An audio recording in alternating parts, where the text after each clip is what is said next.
Hello, this is a Hofmann and Czerny baby grand piano, 5 foot or 4 foot 11 long, 150 centimetres, and made in 1958. So very grateful to have got hold of this piano. Just looking at it to appreciate it and see what sort of work we might need to do to improve it. So there's the name Hofmann, and underneath it says fine, if you can read that, Vienna. I decided to try and buff it up to see if we would make it more shiny, but in fact it's lacquered over. But it has improved the casework generally, and of course we'll improve the casework as much as we can. Looking at the keys here, you can see that they're ivory. If you look at the line there, that's a giveaway that, earlier ivories are, I don't know, pre-1980 possibly. They're one piece very often after that. And then of course we don't have ivory anymore put on pianos, but these are original ivories, so 2-piece, and you can see the line there, but none of them have come off and been stuck back on. But the sharps are a little bit at the edge. I don't know if you can see the edge of the sharps, and I'm not sure why that is, but we'll try and improve those. They're slightly in need of work, but they're generally good. If you look at the fronts, you can also see the sides of the sharps there. So the pedals are sort of going down here. They're beautiful the way they're constructed, and the legs are good generally. I did see a little bit of veneer that I think we need to improve, but I can't find it now. When we were moving the piano in, I've got a video of when the piano was moved in actually, just because I wanted to show you the other side, which you can't see now. Give me an opportunity to look at the legs, and these bolts here are different if you look at the style of them. I don't remember seeing those. As I say, this is a particularly high quality piano, Austrian, very thoughtful design. If you look here how beautifully it's made, and there again the bolts. I'm sure that's an advantage. I'll talk to our removals manager and see what he says. Here's the piano coming into my room. When we bought the house, we considered getting a piano in, and it was originally just the archway. We've made some doors here, and we've had many pianos in and out. Always having pianos here, partly to try out and learn, but obviously good makes of piano as well. This make here, Hofmann and Czerny, is one that I haven't. I think we've had one before, but one I'm not familiar with. Very keen to learn. This is Blaine. Blaine's been working with me for many years, and is a great friend too.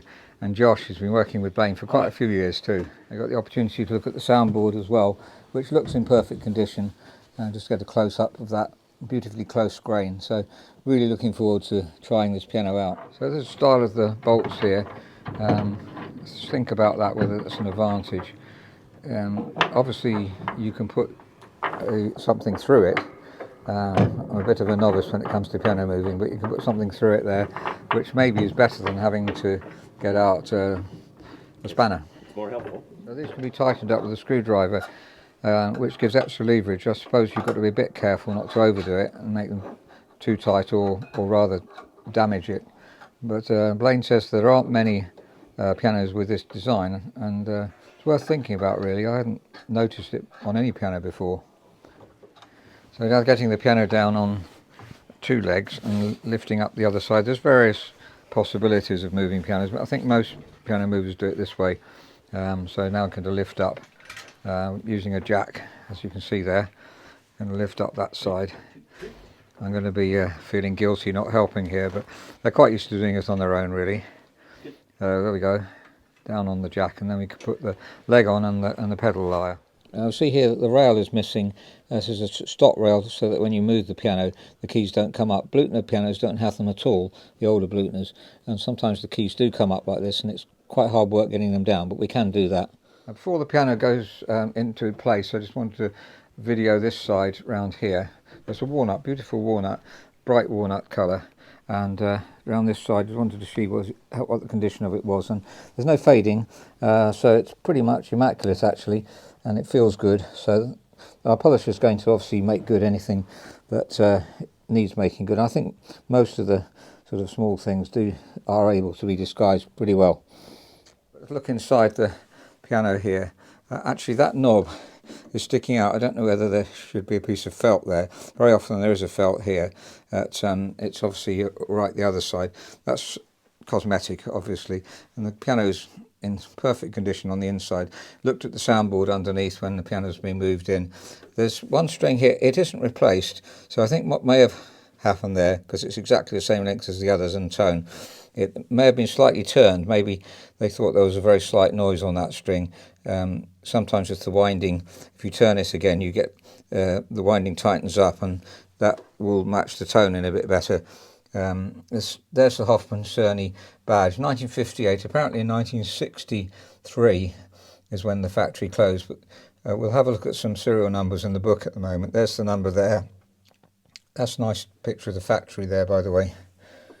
Now there's the list of serial numbers in the Pierce Piano Atlas, and be careful, because it shows the Hofmann name, Hofmann, and Czerny is this page made in Austria. But if you turn the previous page, you'll see some other Hofmanns here and different parts, and double F is usually well, there's a German one there, so and Austria, and you'll see Czechoslovakia as well, and I can't see it just there, but there's certainly, I think this piano may have been made under license in Czechoslovakia afterwards.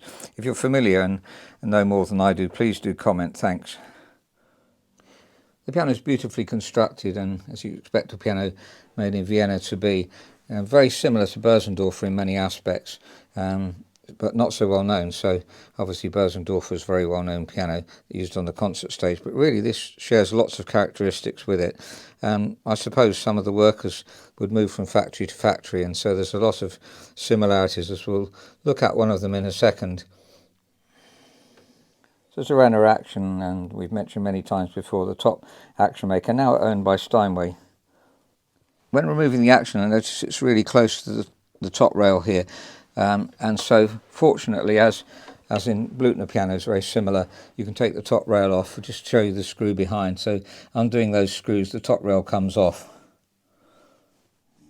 Now, taking the action out, we can see it's got arbel replacement hammers, and they've not been worn too much since they've been replaced, but noticeably the hammer blow was about, I can't remember, about 55. I've got it written on the inspection sheet, so it's been reduced to 47 here, and that feels much better. And if the action was very heavy, that makes it feel lighter as well, just on a base one. So normally we take the inside measurement to see how far away the strings are from the key bed, and then we put it on in the workshop. But I'm just doing this in the piano to get some idea, so more accurate in the workshop. But if you look here, you can see I've put some talc on these rollers. These are absolutely new as well, so that's encouraging, but they didn't have any talc on them at all, or Teflon powder you can use, and that makes it a lot smoother and actually reduces the weight slightly.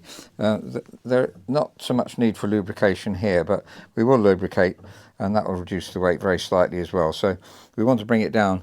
It's about 15% heavier than it should be, so that's something we do, and if you want a lighter weight still, they can certainly do that for you.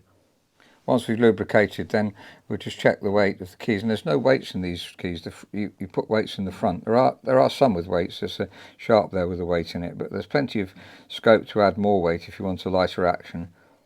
So in order to regulate those hammers, that was this capstan underneath here, which we've shown many times before, but just a quick resume. And after that, you want to check the let-off, the set-off, which is this button here, and the drop screw, the back check, and so on. So and we also want to check the springs. So if we press that down, release the back check by lifting my finger a bit, you can see it's springing up nicely, not too fast. So there is fine regulation to do. I did feel that they were possibly when you put the hammers on, you had to roughen the butts up here, so you can see the back of the hammer roughed up. I do think they're a bit too rough possibly, and therefore wearing the back check faster than they should, and also making a little bit more noise. But our technical department will verify that and change it if they feel it should be less rough. But you can hear it, and I think that's probably can be reduced and should be. Another important regulation is that I'm just touching the damper pedal here, and they're lifting off straight away if you have a look. So I'm just literally touching it with my foot. So it's coming off too early. Unfortunately, this is the same style as a Bosendorfer damper, which I'll show you in it, very well designed indeed. And these middle ones are coming off a little bit later, but they're all coming off a bit on the early side actually. If we press two notes here, this is C and B, 39 and 40. We can see the C's higher up because I regulated that, but the damper's a little bit early. It's not too bad actually with the key, so I just tidied that up a bit. Now, I've got to admire this damper system, which we've got Bosendorfer in stock, has exactly the same system, and I just want to show you that there's more adjustments than usual on this. First of all, we have a capstan, so we can adjust the height of the damper. We can take the base ones down a bit as we need to. You've got this spoon to regulate where the keys lift. Because normally on a simple action you don't have any of these adjusters. You just have to alter the height of where the rod goes in, so you turn that screw. But this one you can adjust these two here, which is wonderful. There's a stock rail that seems to be in the right place, so I'll just double check that. And look at this as well. If your damper is slightly to one side or the other, you've got this hinge here which will enable it to level up better. So just admire that for a minute, because I think it will be wonderful if all actions are made like that. Of course it's dearer than a simple action, but so wonderful. So I've now regulated the capstan on note 6 here to come off at the same time as note 40, which is middle C. So if we look at note 6, we can see it's coming off later than the others. There we are. Not much later, but makes a difference, and lifts off halfway with the key as well. There's note 40, so it's lifting off the same time as that, and we don't need to regulate the spoons very much. That was lifting off at the right time. So when we've done all of these capstans, we can then do the spoons afterwards if necessary. Now, there's many things to admire about this piano. First of all, the tone round here. The singing area sings beautifully. Hammers need voicing a bit. For instance, that A is quite a lot stronger than the B flat next to it, but that's something I marked on the sheet. I just want to show you the break point here, and see if you can discern where it is without knowing where it is. So if we look down on the piano here, we're going to cross over where the 3 strings become 2 strings, and then where the break point is.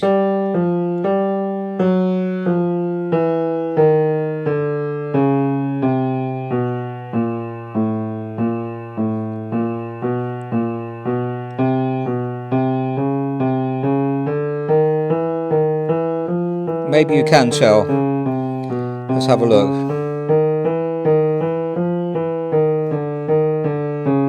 But that's a sign of a very good manufacturer, able to disguise the break point. So there it is, B and C, and the other point where the 2's changed to 3, but beautifully disguised. And listen to the tone of this. Remember, that's just a 5-foot piano, so I say very, very grateful to get this piano into stock. Looking at the assessment sheet, there's a summary of the piano. It's walnut, actually. I didn't put the wood there.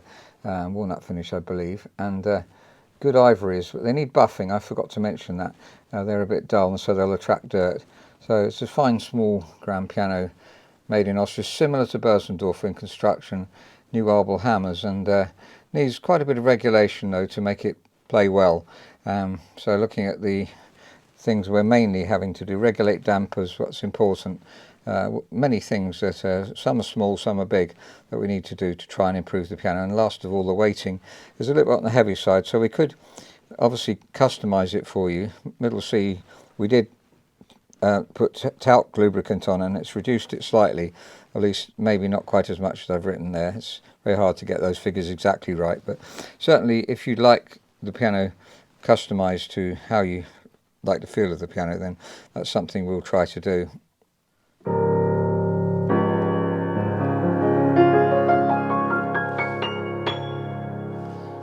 So that's a Hofmann made in Vienna, 150 centimeters long, 4'11", same length as a small Blutner style 4, not nearly as common, and very similar characteristics to Bosendorfer. The hammers that have been replaced beautifully.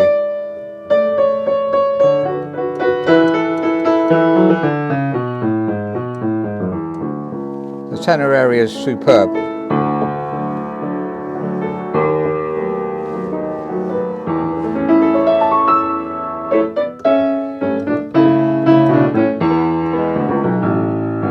For a short piano, the bass, well, I don't think there's a better one really. In fact, I'm convinced this is as good as any piano you'll get of this length.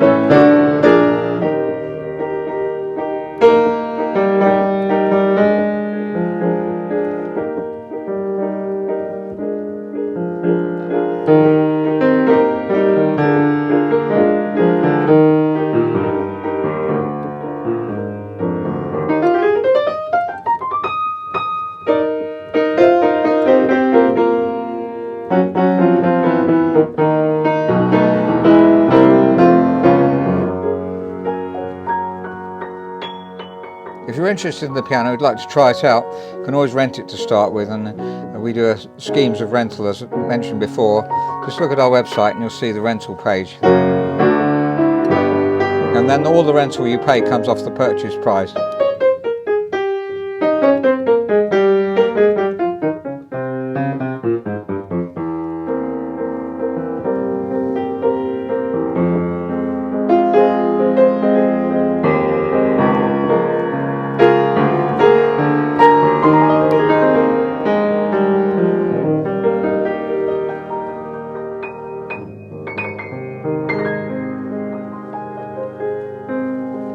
Please do email us info@robertspianos.com and let us know what you think.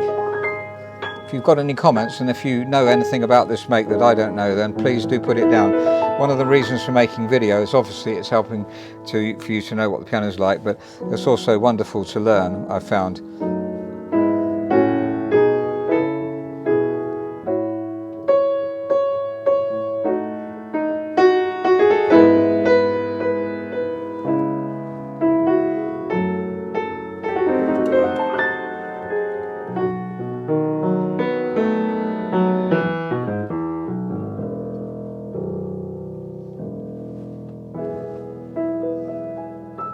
Thank you very much for listening.